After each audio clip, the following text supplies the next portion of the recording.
What's on, where and when. It's the Talk of Nelson. Talk Nelson Radio. The Mako Rugby Roundup.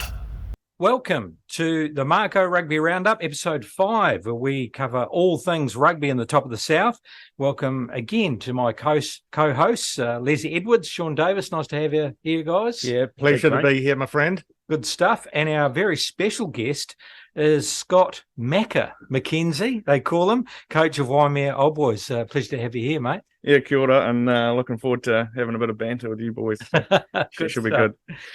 Okay, and in this week's show, we're going to be talking about First 15 Rugby, Stuffed Tasman Trophy, Super Rugby, and we're going to find out a little bit more behind the scenes of Mako, but also some memories of Billy Guyton, who sadly passed away earlier this week. So very sad news to hear, but we're going to be talking about his memory throughout the show.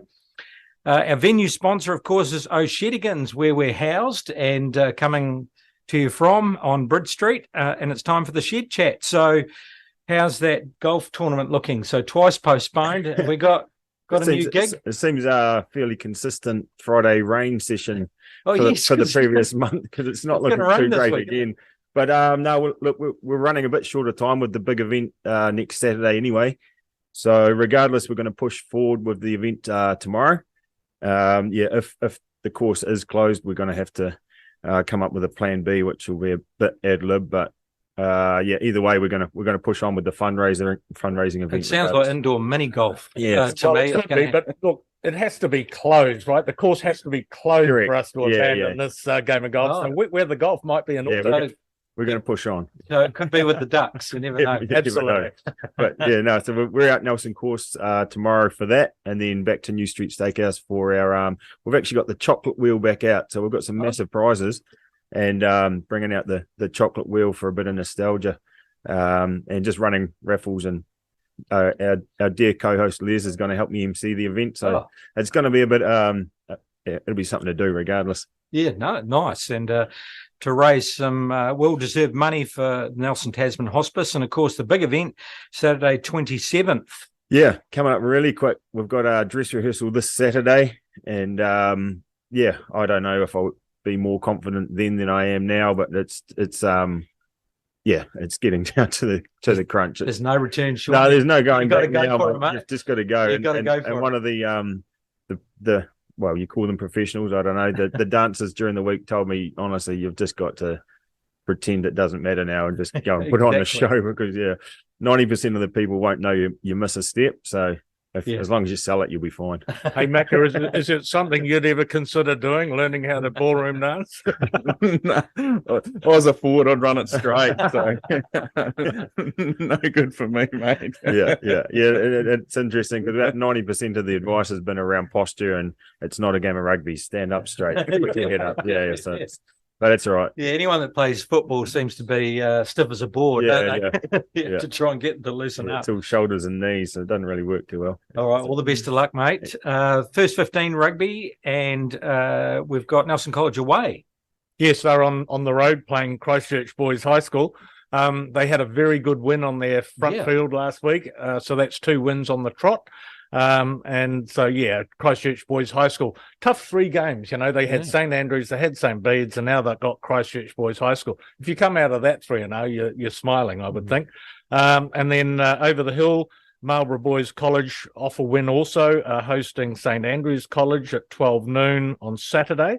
And Waimea Combined are away to Mid-Canterbury Combined at Saturday, 11 a.m. Yeah, so, nice. There was a big crowd at the front field. I drove past. It was huge. Yeah, and it held up. That's the most important thing. The surface was terrific. And what a great legacy that all of the organisers have left behind, the fundraisers have left behind for future Nelson College rugby players and sports people. Senior Club Rugby, and it's the Stuffed Tasman Trophy round 2. And Les, what's the lineup?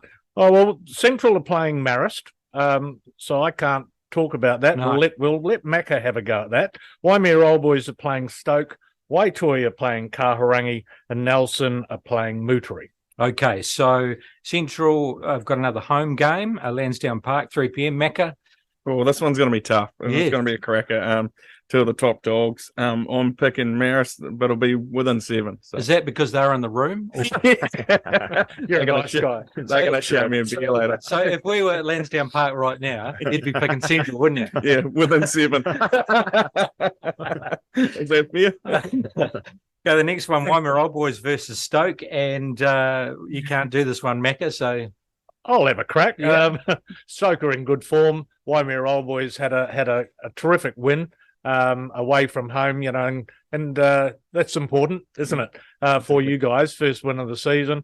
Look, a close game. Unfortunately, my head says Stoke by less than 7. Right. I wouldn't be speaking to him again, Maka. I'll buy you a beer. I don't mind. It gives us a little bit of motivation, and Lee's backed against us last week, right, and that works. So if we can keep that roll going, that'd be great. Go. You can say in the changing room now, boys. Les Edwards picked Stoke this week. Smash them. All right. So the Waitohi versus Kaurangi. What do you think, Sean? Yeah, I think Kaurangi have shown they're one of the stronger teams in the comp as well. I think they'll head over there and kick away with a pretty solid victory. And that's at Endeavour Park. And Nelson versus Mutri Maka, Trafalgar Park. Big game there, 3 p.m.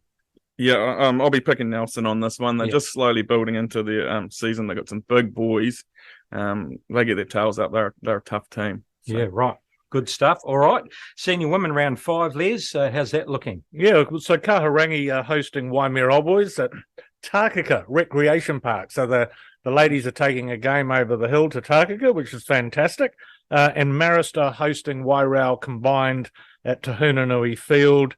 And this game, for the first time for Marist, is going to have a game of contested scrums. So they're looking forward to that. So are Wairau.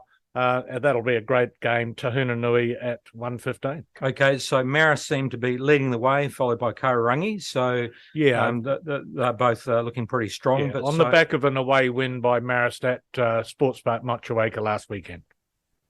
Okie dokes, Super Rugby round 11, and we've got Moana Pacifica versus Crusaders, and they put up a good performance against Auckland, but then Hurricanes. They had a comeback against Fiji and Drua. So it is a home match, and Crusaders, versus Fiji got tipped up. So you never know, do you? What do you reckon, Maka, this one? It'll be depending on Pacifica. If they really throw the caution to the wind, they can give Crusaders a good run. Crusaders will just be trying to solid the ship and finish them off. So that's what I'm picking, Crusaders here. Yeah, and they're starting to build for that final, aren't they? They always do. The Reds versus the Blues. Well, what happened there? But the Reds tipped up the Chiefs, and there wouldn't be a person in New Zealand, I reckon, that tipped that game. No. I think we all had the Chiefs by 13 plus. You did, mate? Yeah, and so did I. So that was a real upset. Now they host the Blues, and they will have their tails in the air, and the Blues are away. So a very, very tough game for the Blues in Brisbane, but I do tip them to get up. Highlanders versus the Rebels. Well, it's a home game. So what are we thinking, Sean? Oh, look, they're due, aren't they? But hey, look, I think just with the motivation around those teams all chasing that sort of seventh and eighth on the table. 4 or 5 teams in that run, and both Highlanders and Rebels really need this victory. I think for one of them, the loser's probably not going to make it with just a few rounds left to go. Highlanders at home. Look, let's tip them. Let's see what happens. It's a bit of a coin flip, but see which team turns up. Yeah, fair enough. Chiefs versus the Hurricanes. This is pretty mouth-watering, and Maka Chiefs coming off a loss, so... I reckon Hurricanes here. There's my upset of the week. Wow. Go and slip $5 at the Is that right? There you go. Is that right? Why, mate? I just think Hurricanes are just building quietly in the background. So let's just see where that ends up. You're not seen around town with a yellow shirt on at all. No, not at all. I just you got a feeling. Yeah, I got a wee feeling. So there you go. There you go. There's a roughie of the week. Inside knowledge. Waratahs versus Fiji and Drua. I actually missed how they got on against the Force for Fiji and Drua, so don't know that result. Do you know that result? No. Yeah, the Force got up. Oh, the Force got up. Yeah, and by 13 plus. Okay, so Waratahs versus Fijian drew at home, Les. So Waratahs at home. Yeah, I like the Waratahs for this one. I think they're one of the stronger Aussie clubs. And Fijian drew, I'd back them in Suva or Lautoka, but away they seem to do it a bit more difficultly. So Waratahs for me. And Sean, Force versus Brumbies. Force going all right at home. Force are going all right. And again, they're right around that 8th position or 7th or 8th or wherever they're sitting. Brumbies are a bit more comfortable. Pretty hard to tip against the Brumbies, though. I know they're travelling away with probably less to play for, but probably a much stronger team, so should get it done. Okie dokes. Thanks very much, gentlemen. You're with the Mako Rugby Roundup. Thanks to Shedigans on Bridge Street. And our very special guest is Scott Mako McKenzie, they call him. He's the coach of the Waimea Old Boys. And you're a Waimea Old Boys clubman through and through, player and a coach. And the last 2 seasons as head coach. So tell us about the club. What do you love about... Well, they call them the Wobbers, don't they? Yeah, there's a long story to that, how we were called the Wobbers. But I absolutely love the place. It's certainly been my second home for just about all of my life, or has been all of my life.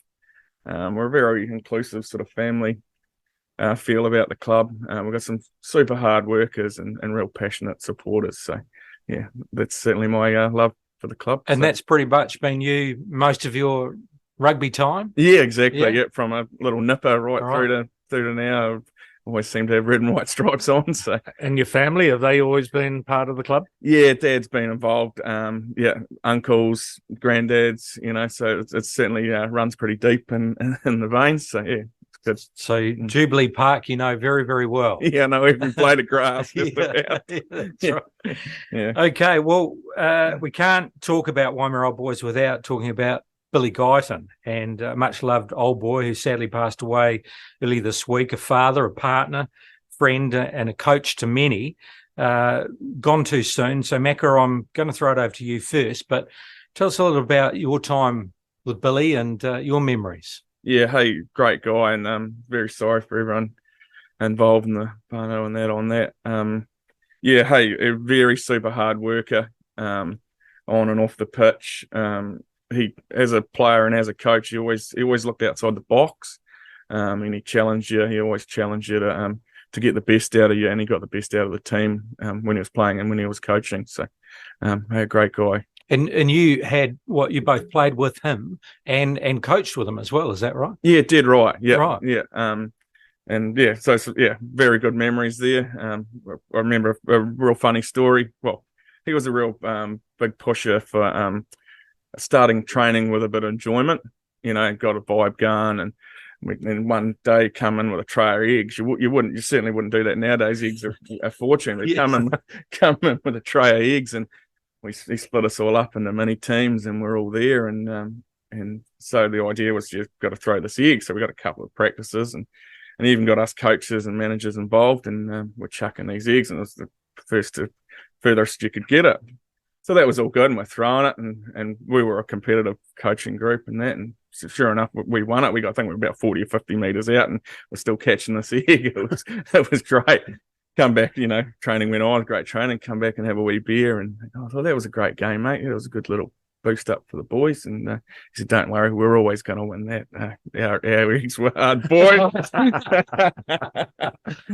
a setup. Yeah, the setup. But, it was great. And, but he got the whole team in there and got the vibe and led right into training, and that's what he was all about. So first of all, you've been on the park with him, playing with him. So as a player, what was he like to play with? Oh, brilliant. Hey, very leader, very good vision. As a forward, the best thing you want is someone telling you what to do and you go and do it, and that's what he was like. He could read a game.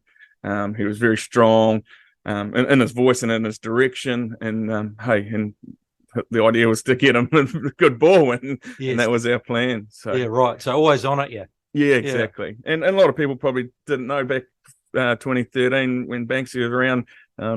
Billy was kicking for us then. He was the goal kicker, and he was fantastic. So, yeah. And so when you teamed up with him as a coach, so tell us about that partnership. Yeah, very passionate. And like I said earlier, he'd look outside the box. A lot of rugby now is very robotic. It's a shape, set up, carry on. And so for him coaching, it was looking outside those, looking at little zones or little areas where we could make a change and try and change the game to a degree. And generally the guys would get in behind it with like new ideas, new vision, and it was great. So good stuff. Les, you had some time with Billy at the Mako, so tell us about your memories. Yeah, so we were together for his whole time at the Mako, and me and obviously in the office and him on the park. That 2013 side, Mako, that featured you and Marty Banks and Billy Guyton, but only Billy Guyton actually got called into the 2013 Mako squad. So Billy became Mako number 113. But my fondest memory is that so KK and Leon, after 2 games, they're scratching their heads. Things aren't quite working well. And they're lucky because there's an injury and they're able to call Marty Banks into the squad.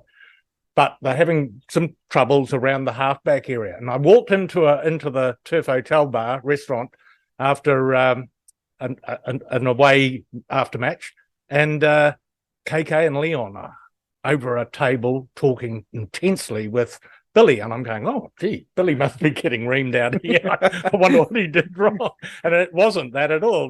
They decided KK had seen Billy play at halfback in college when KK was coaching Marlborough Boys High. So they made the decision to switch Billy to number 9 and pull in Marty Banks and put them at 10. And of course, 2013, 3 games in, the rest is history. They won the championship. So that move from the midfield to halfback was my greatest memory, because I love big halfbacks, and Billy Guyton certainly became that, and ended up playing 52 games. He earned a blazer. Only 18 players have ever done that for the Mako. So a big achievement for Billy. Yeah. Some of his records here, Les, if you want to go through some of those. Oh yeah, so he is a great player, and 52 games, as I say, only 18 players have earned a blazer. He scored 94 points for us. He ended up playing 26 Super Rugby games. He had 24 of those with the Blues. And I would think one of his proudest moments would be in 2016 when he was made a Maori All Black. Mm-hmm. Huge honour to wear the black jersey, of course. And then he went into coaching, and he coached with Mako at Waimea Old Boys. He was a bit of a drifter. Then coached at Central, won them a premiership. Became a Mako Farah Palmer Cup coach. And coached my club, Marist Women, to a premiership last year. So he contributed a lot to many people, and he inspired success for a lot of them. And Les, he even tried his hand at refereeing. Can you believe that, Mako?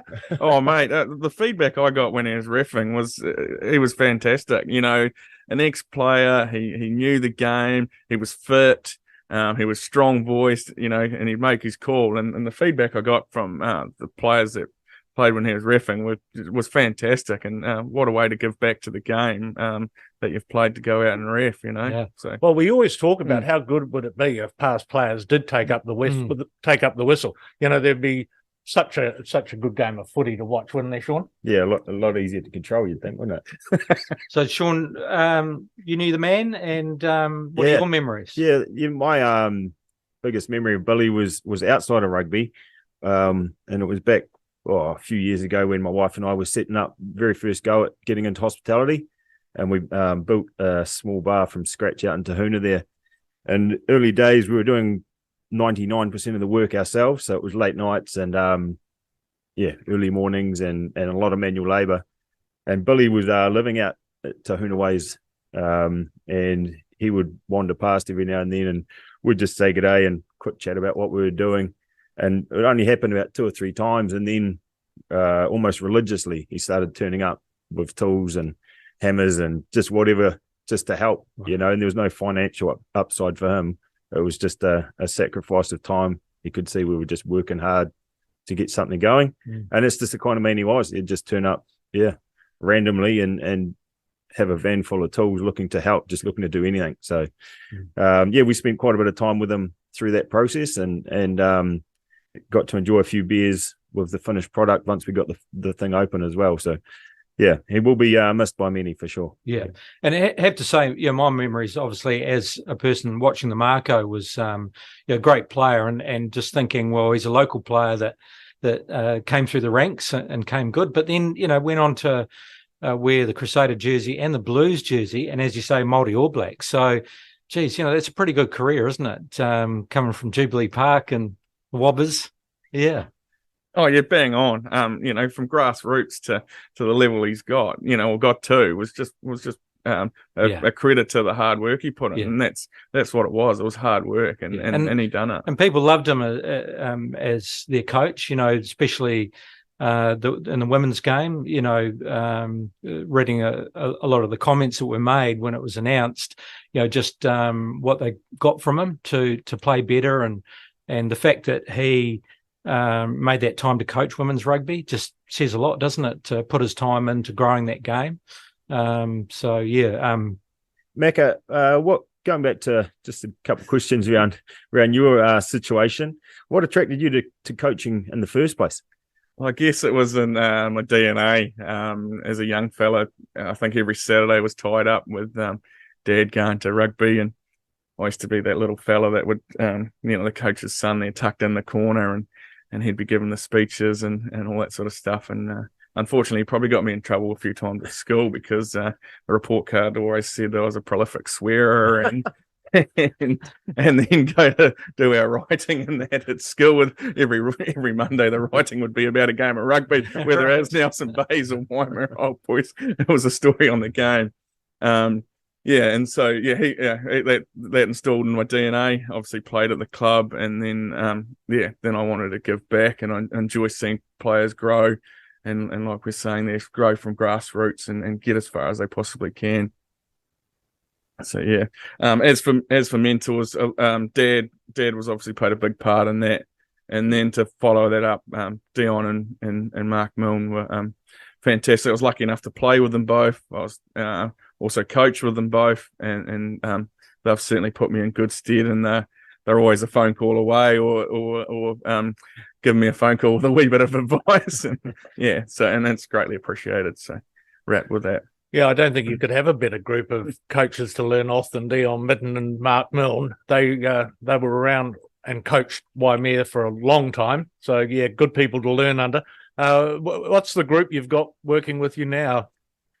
Yeah, so we've got Leith Brunning and Cade Whiting. Leith's looking after the forwards and set piece. He's a long time played for Nelson Bays a few moons ago, and he's doing a great job there working with our forwards. Cade, Nelson College old boy, played with him, and then Waimea, and then Mako, and even a few trots for Otago. So. And he's doing the flashy stuff and looking after the haircuts for the guys out in the back. So two great guys to have around me, and our managing group too. Like the support that they give me is brilliant. So I really appreciate that team. Yeah, so Waimea Old Boys have had a bit of a tough couple of seasons. Last year particularly difficult, I think, for the group. This year, tough start in the Nelson Bays comp, but you've now had your first win in the Tasman Trophy against Waitoi. So very, very pleased for you there, mate. So what does the future hold for this young team? Yeah. You're bang on there. Hey, it's certainly been a test of character in the last sort of year and a bit. We're certainly working super hard in the background. These young boys are really putting in the effort, and we've really in those tough times, we've really come together and knitted really well. We've got a young side, a real talented side, so we can keep that together. That we can shoot for the stars. So, you got a couple of young men, brothers, the Palmers, very young. One of them's 18. Played against Marist. I saw him play against Marist, and he pulled down one of our centres with a wonderful tackle, just never gave up on the chase. And then you've got Lee McBride, who, is he your veteran in the forward pack? Yeah, dead right. And he keeps both of those brothers, well, they are his brothers, in check, and he looks after them too. Very rarely you'd see one of those two go on a ruck without Lee looking after them. So yeah, he's always in there, and it might be a bit of that redhead in Lee as well that gets him looking after them. So yeah, well, every club needs a tough forward who takes care of the younger ones out wide, don't they? Exactly. You speak very direct and clear, mate. Is that sort of reflected in the way your coaching style and philosophies? Yeah, I try. I'd say yes, and I try and be a fun guy and hopefully make a fun environment, and that would be around my philosophies. As a player, I certainly wasn't a flashy player. So up the guts and do the hard work, but my coaching style is certainly not like that. It's to try and encourage these boys to use their natural talent. And keep encouraging that natural talent. Last thing you want to do is lock that away in a door. You go out there and express yourself and enjoy your footy. And hey, you never know what's going to happen around the corner. Yeah, for sure. I think that's an amazingly good summary of how to coach the modern game. In the old days, you could have said to someone, your job's just to run it up and hold on to the pill and don't lose it. And nowadays, of course, at all levels, it's all about expression of yourself and having fun. And expressing yourself is a wonderful philosophy to have, I think. Yeah. You've got a home game against Stoke this weekend. So what are your thoughts? Oh, I'm really looking forward to it. Hey, we've good vibe from last week. And we've just got to piggyback off that. Stoke are going to be tough. Let's be honest. But we really want to give it a crack. And hey, we've got a big rivalry there with Stoke, we'll be certainly putting our best foot forward. So looking forward to that one. Great. Well, Scott McKenzie, it's been an absolute pleasure having you here, mate, and hearing the story about Waimea, Old Boys. And it's great to see a young side coming through, and we wish you all the best for that development and the future. Things go around in cycles, so there must be a premiership coming up there somewhere. So hang in there. And also memories of Billy Guyton. So we really appreciate someone who's actually played with him, coached with him, and knew him as a person. So we appreciate that insight too. So thanks very much for coming along. Thank you, guys. It's been a pleasure and a bit of banter. Really enjoyed it. So cheers. Thank you. And Les, big weekend again. What are your movements going to be? Well, I'm on a bus to Lansdowne Park with the Maris team to go and take on the defending premiers. Yes. Never easy at Lansdowne Park against a Quinton McDonald coach side, so we'll have to be on our best fiddle, and I'm hoping, Sean, you might be coming over. Yeah, that was the plan, Liz. Unfortunately, I've got to skip the rugby this weekend for the dancing shoes. So right. Yeah, I've full blown dress rehearsal Saturday, so unfortunately I'll miss the bus trip this time around. But I definitely would have been there if other conditions had prevailed. Sean, best of luck with the dancing. Hey, thanks, mate. But we will talk next week before the show. Yes, before the big finale. How shaky I am next. Yeah. We'll actually get the camera working on this. We'll clear the dance floor here at No Settigans. We'll have a demo. Yeah, right. Absolutely. It'll be an exclusive first show of what's going on. All right. Before the performance. Fully dressed too, and fully dressed, gold llama. Yeah. You'll be my partner. Yeah, that's right. I think we'll get someone else to do that for you, mate. And Shegans this weekend, the screens will be on. Yeah, mate. Yeah, I think that Saturday night game will be the big one. Yeah. We'll be certainly here, entertaining ourselves with footy. Yeah. Just the Friday night, if people are out and about, feel free to call into the New Street Steakhouse from 6:30 to get amongst our fundraising efforts and win yourself some prize. We've actually got some All Blacks tickets for the South African game, and a range of other stuff from chili bins to fishing tackle and hundreds of prizes. Wow, it's great. Get amongst it if you're in town. Thank you very much. Well, that's it for another edition. We appreciate everyone joining us, and we look forward to speaking to you again next week. The Mako Rugby Roundup. What's on, where and when? It's the Talk of Nelson. Talk Nelson Radio.